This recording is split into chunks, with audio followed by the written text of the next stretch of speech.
బట్టి విక్రమార్క మాట్లాడుతున్నారు. ఇప్పుడు అలా చూద్దాం.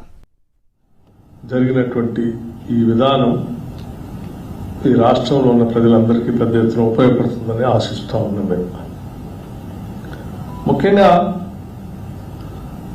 ఈ రేషనలైజేషన్ లో భాగంగా స్లాబ్ సిస్టమ్స్ 5%, 18% సింప్లిఫై చేయటం వల్ల, కొన్నిటికి జీరో పెట్టడం వల్ల, కొన్నిటికి ఎగ్జామ్ చేయటం వల్ల, సరే సిన్ గూడ్స్ లాంటి లగ్జరీ గూడ్స్ లాంటి వాటికి తక్కువగా ఉన్నప్పటికీ వాటికి 40% పెట్టి వాటి వినియోగాన్ని కూడా, అంటే సిన్ గూడ్స్ గా ఉన్నటువంటి వాటి ఆరోగ్యానికి ప్రమాదకరంగా మారేటువంటి వస్తువుల పైన వినియోగాన్ని తగ్గించాలనేటువంటి ఆలోచనతోనే ఆ బ్రాకెట్ లో పెట్టడం జరిగింది.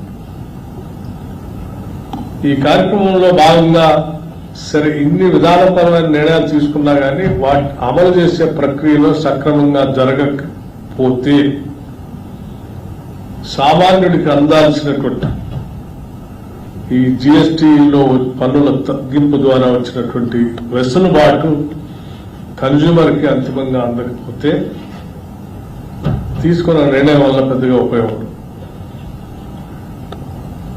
సో రాష్ట్ర ప్రభుత్వం దాదాపు నాకు తెలిసి ఈ రిజిస్ట్రేషన్ వల్ల నియరింగ్ అబౌట్ 5,000 కోట్ల రూపాయలు ఆదాయం కోల్పోతున్నాం. తెలిసి కూడా కాన్షియస్ గా మేము ఈ నిర్ణయం తీసుకున్నాం. రాష్ట్ర ప్రభుత్వం 5,000 కోట్ల రూపాయలు దాదాపు నష్టపోతున్నప్పటికి కూడా పర్వాలేదు, ప్రజలకి, కామన్ మ్యాన్ కి, మధ్యతరగతి కుటుంబాలకి వాళ్ళ ఎదుగుదలకి ఉపయోగపడేటువంటి విధానపరమైన నిర్ణయం తీసుకోవాల్సిందని చెప్పి ఈ నిర్ణయం తీసుకోవటం జరిగిందని కూడా మీ అందరికీ నేను తెలియజేస్తా ఉన్నా.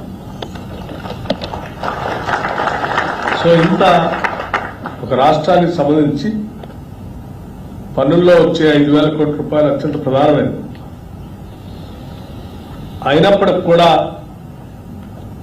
ఈ నిర్ణయం ఎందుకు తీసుకున్నామంటే మాకు ప్రజలు, ముఖ్యంగా కామన్ మ్యాన్, మధ్యతరగతి కుటుంబాలు, రైతాంగ సోదరులు, వాళ్ల కోసం ఉపయోగపడేటువంటి అన్ని వస్తువులు అత్యంత ప్రాధాన్యత రంగంగా మాకు ఉన్నది కాబట్టే మేము ఈ విధానపరమైన నిర్ణయం తీసుకోగలిగాము.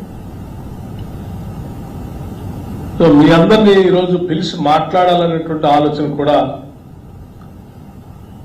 మా సెక్రటరీ